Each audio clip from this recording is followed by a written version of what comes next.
check out my other video that I did earlier this week on Ibisu, which is this Japanese lifestyle store. It's across the street where this tree is, and it's pretty cool. They have them all over the place. Orlando has a really large one that looks like they took the space of a Walgreens or a CVS or similar, and they have a small one up here in the city. It's like you kind of have these stores that are more in these long, edifices. And I found out from Super Enthused, I was like, do we have an Ibisu?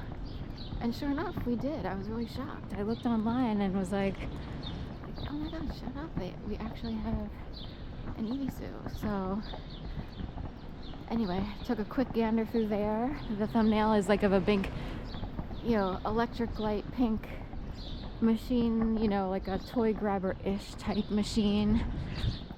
Because they have all kinds of Japanese style things you can do that you see on YouTube all the time, where you use those little, what do you call those? You put things in, you get a little bubble, there's a toy inside, or you get certain types of keychains.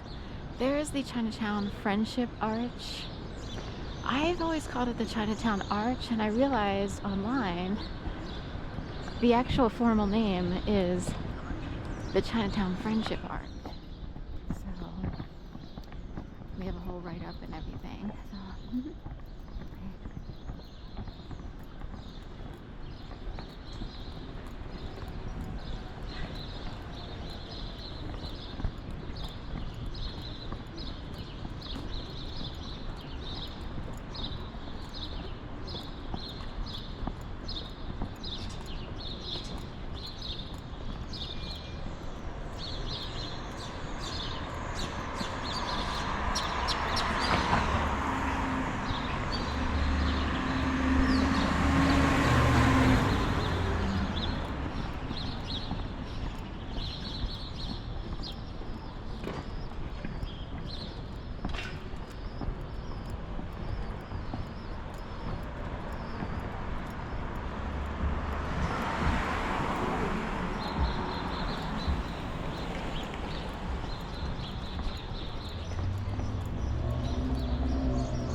I was thinking about something, and where I grew up, it was a fairly nice suburban community for the most part.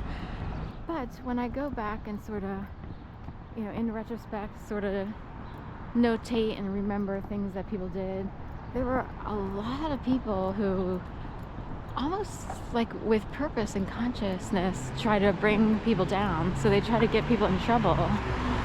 I can see, like, when you're growing up, it's like, oh, please don't hang out with so-and-so because they're doing this, that, and the other, and I don't want you to wind up in trouble. That would be like a parent's.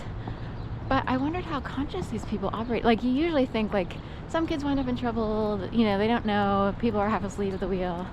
But what if they're more conscious and they actually, like, want you to get in trouble? Because maybe they perceive certain people as, like, too good or what have you. Trust me, it's better to be good, too good. I know it's boring and it can seem like, when you're kids, but we are so not kidding with how valiant of an effort so many people have made to try to put people in the trash. We are so not kidding. So I know people want to hang out, have like, somebody wants to have fun. Maybe they grow up in a family where the rules are too strict, and I totally get it. So then kids naturally rebel. But if you knew that in some communities, even if some nice suburban, your typical like everybody's, but people actually try to bring people down.